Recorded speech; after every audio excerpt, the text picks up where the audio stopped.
Why do we chase after luck? Have you ever sat alone in the quiet, hands resting heavy in your lap, asked yourself, why am I always unlucky? Not in bitterness, not in rage, but in that tired kind of curiosity that rises when effort no longer feels rewarded, when the world feels like it's spinning forward, and you are not.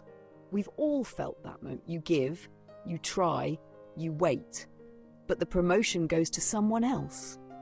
The affection is given to another. The door closes just before you arrive. And somewhere deep inside, a voice begins to whisper, not of reason, not of patience, but of blame. Maybe it's fate. Maybe it's karma. Maybe my luck ran out. Across cultures, across time, humans have done something very particular when life doesn't bend their way. We personify our misfortune. We imagine luck like a companion who abandoned us. We imagine destiny as a cruel judge. We treat fate like a thief. And when things fall apart, we rarely ask, what did I not understand? Instead, we say, why did this happen to me? In Buddhist teaching, this is known as moha, delusion. The mental fog that clouds cause and effect, that blames the wind for the fire, but never asks why the flame was there to begin with. Delusion is one of the three poisons that fuel suffering, dukkha, alongside greed and hatred. And dukkha is the first truth the Buddha ever taught. To live is to encounter dissatisfaction, impermanence, and loss. But it is in that very dissatisfaction that wisdom begins. This is not a story about a wise man. Not at first. It is about a fool. A man so deluded he believed his fortune had walked away like a traveller on a road. But in chasing his luck, he would end up meeting far more than he expected. A lion who could not roar. A tree that bore bitter fruit. A woman surrounded by gold but starved of joy. And finally himself.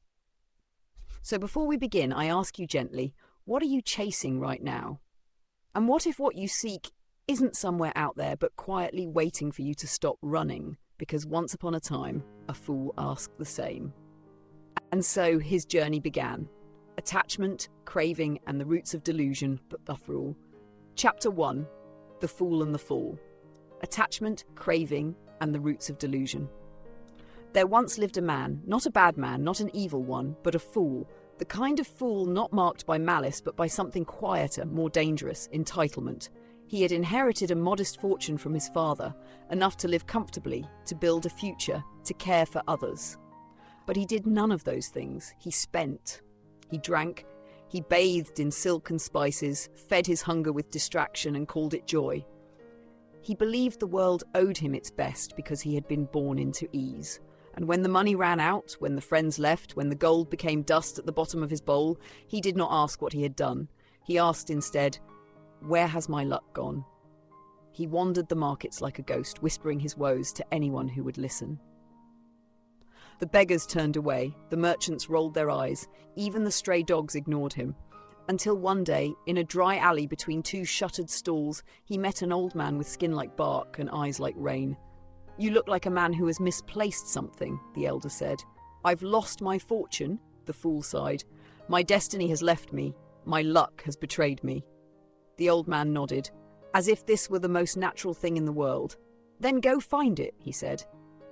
Your luck is walking the road ahead of you. If you hurry, you may catch it before it disappears forever. And just like that, the fool stood up, not with humility, not with self-awareness, but with the same pride that once bought wine for strangers and dismissed the warnings of wiser voices. He packed nothing but a crust of bread, told no one, left behind the walls of a village that no longer pitied him. He did not ask where the road would lead. He only asked, how far could luck have gone? From a Buddhist view, this is where the first truth reveals itself, not in pain, but in the denial of it. This man did not suffer because his luck vanished. He suffered because he believed happiness could be found in something as fleeting as circumstance. He mistook comfort for clarity, wealth for wisdom, desire for direction. Let us pause here and reflect.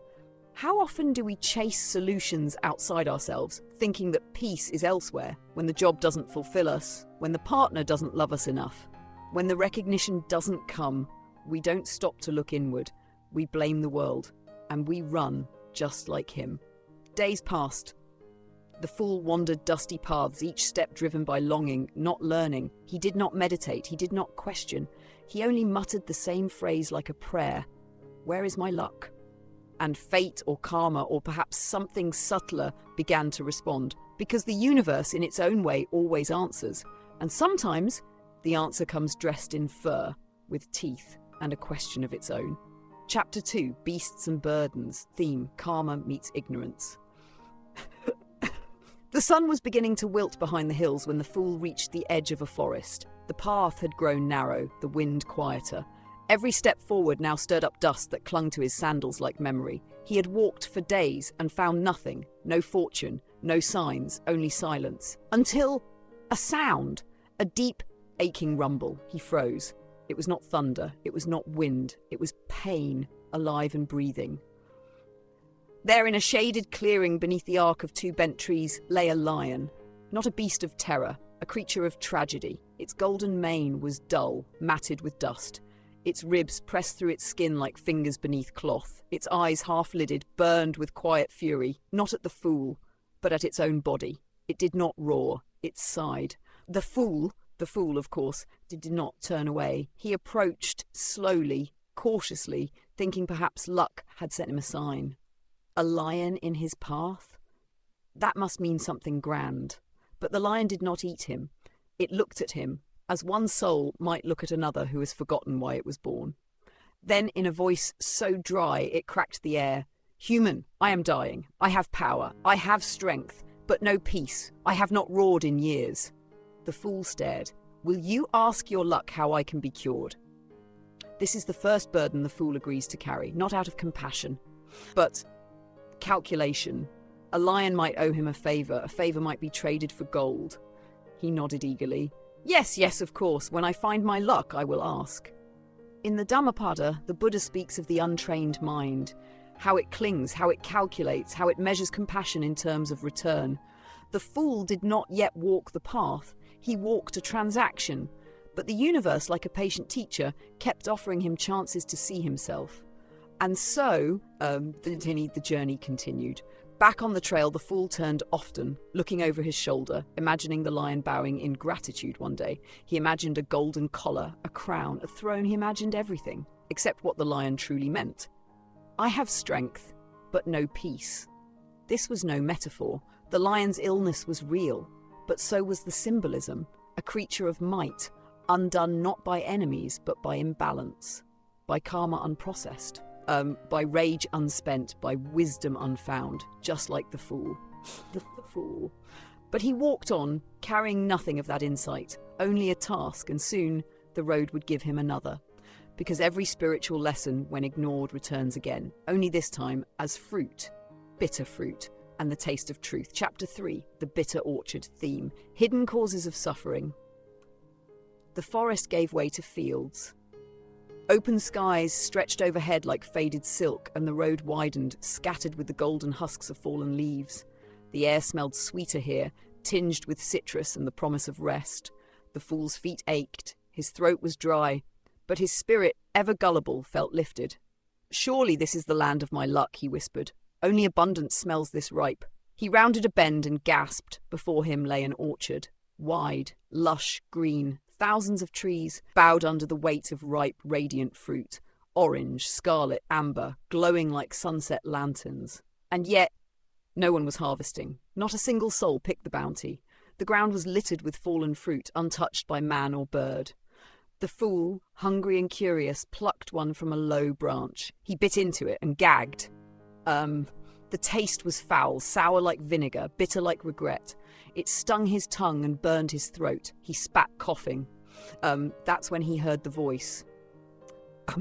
"Don't bother. None of them are sweet." The fool turned. A man stood by the edge of the orchard, old, sun-worn skin like cracked leather. He held a shovel in one hand and a woven hat in the other. "I grow them," he said. "They bloom, they shine, but they rot from within. I've never understood it." The fool frowned. "Then why do you still care for them?" The man shrugged. "Because they are mine." He paused. You look like you're going somewhere. If you find wisdom or fortune, ask it, why my trees that bear poison?" So the fool added a second question to his quest. A lion who could not roar, a gardener with a poisoned orchard. He didn't ask the gardener's name, didn't stay to learn his story. He walked on. In Buddhist thought, the bitter fruit is not an anomaly. It is karma ripening. You may plant seeds in joy, but if the soil is tainted, if your intentions are stained with pride, greed, fear, what grows may shimmer on the outside and still be inedible within. The gardener's tragedy was not in his labour, but in his ignorance of the roots. The fool's tragedy was in refusing to wonder why the world kept giving him questions instead of gold. He thought himself a hero collecting tasks. But the Dharma was collecting him. The road turned to stone, and the dust gave way to polished marble as the fool approached a grand estate. Its gates were carved with ivory birds and lions mid-roar. Gold leaf shimmered on the edges of every column. The scent of rose water hung thick in the air like perfume over pain. This was no village. This was wealth. This was silence made elegant. The fool licked his lips. Surely, this was a sign. Luck must be near. He stepped inside without invitation. No one stopped him. The servants were still. The guards looked away. Even the wind seemed to whisper him forward. He found her in the courtyard. A woman, young, radiant, dressed in fabrics lighter than breath. But her eyes were oceans filled with something far heavier than water. She did not look up when he arrived. She only asked, "Have you seen joy?" The question struck him. No one had asked him anything in days. Certainly not like this. I'm looking for my luck, he said, confused. The woman smiled the way one smiles at a child holding a sword made of sticks. Then perhaps your path and mine are not so different. She gestured for him to sit. They spoke. She told him of her riches, of the gifts brought to her daily, of the palaces she had refused, the suitors she had dismissed. They say I am blessed, she whispered. But why does everything I touch turn grey? I have feasts but no flavour, music but no song, gold but no warmth. If you meet your luck, she said gently, will you ask it this? Why can I not be happy? The fool nodded, not because he understood, but because he thought she might reward him. She gave him sweet tea and a golden coin and a look that asked for more than answers. But he left. 3 burdens now, a lion who could not roar, a garden that bore only bitterness, a princess surrounded by everything, yet empty. He carried them like prizes, like evidence that his quest was noble. But he did not feel lighter. He felt watched by the sky, by the trees, by something within him that had not yet spoken. The road curved north, and something waited, not just for answers, but for a reckoning. Chapter 4, the Weeping Princess theme. Emptiness behind material gain. Wail solo. He had met a lion who could not roar, a garden whose fruit gleamed with promise but soured at the tongue. And now, a woman surrounded by beauty, yet hollow inside. But still, he did not see the pattern. He saw only tasks, puzzles to be solved, rewards to be earned. And so he returned to the thought that haunted him from the beginning. Where is my luck? The princess, however, lingered in his mind longer than the others. Her voice was quiet, but it clung, not like honey, like smoke, soft but invasive. She had everything he had ever wanted, wealth, power, praise. And yet she had asked him, have you seen joy? That question echoed through the trees as he walked. Because she hadn't asked about gold. She hadn't asked for more beauty. She had asked for something invisible, and he did not know how to find it. In Buddhism, this is known as tanha, the thirst, not for water, but for something to fill the hollowness that comfort cannot reach. The princess was not suffering from lack. She was suffering from saturation, so full of everything, she had no space left to breathe. It seems you haven't provided the text for 8 yet. Please share the passage you'd like me to repeat exactly, and I'll output it without any changes. He only said, you've come far to find what never left. The fool blinked. What? The man smiled. Your luck. You've been chasing it for days. The fool stammered. How did you know? I know everything about you, the figure said softly, because I am your luck. In that moment, the fool expected fanfare, a trumpet, a glow, a treasure chest, but the cave remained dark. The man, his so-called luck, remained still. So, the fool asked, confused, why did you leave me? I never did. Then why did everything go wrong? The figure tilted his head. Wrong by whose measure? The fool opened his mouth and found he had no answer. In Buddhism, this moment marks the dawn of right view, a break in the lens through which we interpret our suffering. It is the beginning of wisdom, not in receiving answers, but in realizing we've been asking the wrong questions. The figure spoke again. You sought me as something lost, but I was never gone. I was just quiet because you were too loud to hear me. The fool sat down without being asked. He was no longer eager. He was tired. But more than that, he was listening. I've met a lion, he said quietly. He cannot roar. He is dying. Because he carries fury in his bones, said the figure. To heal, he must consume the head of a fool, one who walks the world without seeing it. The fool blinked. He did not yet understand. He moved on. There's an orchard, beautiful, but its fruit is bitter. Because gold sleeps beneath its roots, said the figure, buried long ago by hands that wanted profit, not nourishment. The trees drink greed, and so they bear sorrow. The fool's hands twitched. He remembered the taste. And a woman, he said finally, a princess, surrounded by everything, but joyless. The figure smiled gently, because her heart was never claimed, not by man, not by power, but by presence. She does not need a savior, she needs a mirror. The cave grew very quiet. The fool lowered his eyes. You came looking for luck, the figure said. But you found karma, you found truth, and you are not the same man who left home. The fool shook his head, not in refusal, but in slow, dawning recognition. I thought you would give me wealth, he said.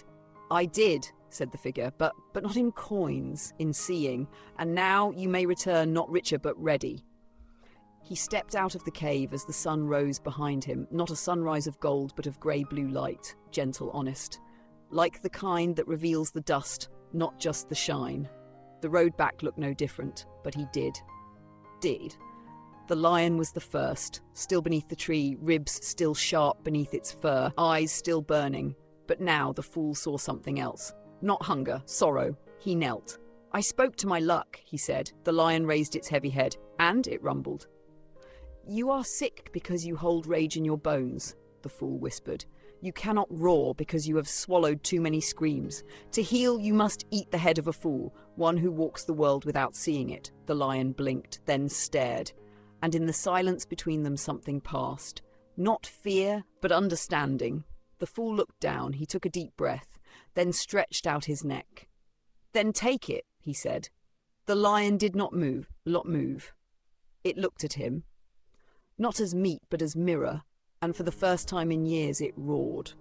Not a sound of rage, a sound of release, the kind of sound that shakes dust from the soul. It did not eat him. It bowed. And when it stood again, it was taller. The orchard was quieter than before, no wind, no fruit falling, no gardener in sight. The trees stood like sentinels, full, heavy, burdened. He walked between them, his fingers brushing the bark. He remembered the bitterness on his tongue, the ache in his stomach. He remembered not asking why. Now he knelt. Gold sleeps beneath your roots, he whispered, as if speaking to the trees themselves. Not wealth earned, but hoarded, buried by hands that feared hunger and planted greed instead. He stood, and he dug, with no shovel, just his hands. The soil was dry at first, then damp, then cold. His fingers struck something hard. Metal, a glint of gold. Coins dulled by time. Just as the figure in the cave had said. The gardener returned from the hills and found him standing beside the hole. What are you doing? He asked, alarmed. The fool gestured gently. Your trees are not cursed. They are crying. The gardener looked at the coins. His face changed. He fell to his knees. I didn't bury it, he said. My grandfather did, said it would make the land lucky. The fool shook his head. It made the land rich, but not well. They worked in silence to clear it all, not just the gold, but the illusion. And when it was done, the wind returned, and one fruit fell from the tree, red, round, ripe. The gardener handed it to him. He bit and smiled. The palace looked the same. Carved gates, perfumed air, marble floors that glowed like frozen moonlight. But something had shifted. Not around him, within him. He walked through the garden slowly, no longer counting how many steps until reward. He wasn't looking for luck anymore. He was bringing it.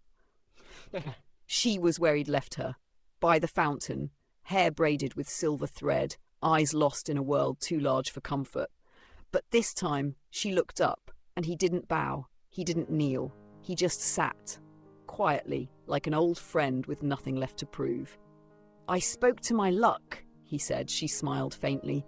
"And did it return with gifts?" "Yes," he said, "but not for me, for you." She tilted her head. "You are not cursed," he said. "You are not broken. You are simply alone and surrounded by people who see your face but not your soul." She lowered her gaze. "But I see you," he added, "not to save you, just to sit beside you." They said nothing for a long time. Then she laughed, just once. But it was real. She did not ask him to stay, and he did not offer. Some presences are meant only to pass through, like wind, like breath, like grace. He stood, she watched him go, and for the first time the silence between them felt full. He left the palace at dusk. No one saw him go. No songs were sung, no coins exchanged hands. But as he stepped beyond the final gate, he felt something lift. Not a burden, but a mask. He was no longer the fool, and yet he carried him still. With gentleness, with understanding, with forgiveness. The road ahead was the same road he'd always walked, but now it shimmered with something he'd never noticed before. Enoughness. The trees were enough. The sky was enough. The breath he took was enough. And he, too, perhaps for the first time, was enough. Not all treasures glitter. Some are buried beneath your own blindness. And when you stop digging for gold, you begin to uncover grace. The lion healed by roaring, not by killing. The orchard sweetened by removing greed, not adding sweetness. And the princess smiled, not because she was saved, but because she was seen. So ask yourself, what if the luck you seek is already waiting inside the one who's listening now? Yes, you. He came to the lion at twilight. The sky was painted with soft flame, orange, lavender, fading gold. The lion lay calmly now, not in weakness, in stillness. Its mane had begun to regrow, its breath no longer rattled. Its eyes, once full of fire, now held something softer. Not surrender, wisdom. The fool approached, not as a messenger, but as himself. No more questions, no more demands, only silence and truth. The lion rose slowly and walked toward him. For a long moment they stood face to face, man and beast, ego and essence, the seeker and what had always waited. Then the lion bowed, and the fool bowed in return. In Buddhist teaching, there is no final reward for awakening. No parade, no prize, only presence. To walk the same road with different eyes. To breathe the same air with a quieter heart. To be here fully. And so he turned and walked on, with empty hands and nothing left to prove. Sometimes the greatest lesson is in what you choose to leave behind. Gold means nothing to a full heart. Love is not something you take, it's something you honor, and the head that once sought meaning has bowed to it. You are richer now, because you know how to walk away. Chapter 7. The Lion Laughs. Last theme. Death as the ultimate teacher. The road wound north. Colder, quieter, the kind of cold that didn't bite the skin, but slowed the breath, slowed the thoughts. The fool, who by now had stopped calling himself that, walked with no destination, only direction. He had refused gold, he had declined comfort, and now he was being followed, not by man, not by shadow, by silence, but not the hollow kind, the sacred kind. It was there, beneath the same tree where the lion had once gasped for air, that he stopped. And found nothing. No roar, no growl, no eyes watching through the leaves, only a body. Still, warm from the last sun, the lion had passed. He knelt, he touched its mane, no longer matted, its breathless chest, still full of power, its mouth frozen in the shape of something unexpected, a smile. He did not weep, he did not call for help, he simply sat and remembered. How the lion had not needed saving, how it had healed without medicine, how its final gift had been silence and the echo of laughter. In Buddhist practice, this is anicca, impermanence. Even the strong fall, even the wise return to earth, even those we think eternal leave, but their teachings do not, they remain, in the wind, in the footprints, in the changed hearts of those who stayed. He stood, he whispered, you were never the beast, you were the lesson. And then he laughed. Not in jest, not in cruelty, but because the lion, at the end, had laughed too. And that meant everything. He stayed until the moon rose, not because there was more to do, but because there was nothing to rush toward. The fire he built was small. The offering was simple, silence and breath. He remembered every moment, the lion's dry voice in the clearing, the orchard's bitterness, the princess's eyes, the cave, the mirror of his own longing. And now, no need for answers, only peace. He picked up a stone, flat, smooth, cold, and placed it beside the lion's body, then carved a single word into the dirt with his finger, laughed. He didn't need to explain it. He didn't need anyone to read it, because he knew laughter had not been the symptom. It had been the cure. Whispered Reflection, Chapter 7.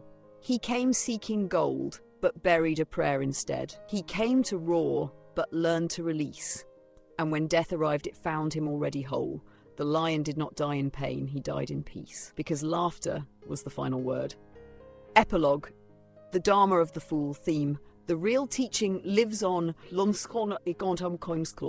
road home had no signs, no applause, no gate to cross, just dirt, sky, breath, and a man once called a fool, walking without a name, without a need, without a story left to prove. He passed a child crying over a broken toy. He sat beside her, said nothing, and laughed softly. She looked up, then smiled. He met a merchant counting coins in the dark. He handed him a flower, said nothing, and walked away. The merchant counted again and found more than gold in the silence. Souls. He passed a village where the fruit hung heavy on the trees, where children ran barefoot, where women hummed lullabies to no one in particular.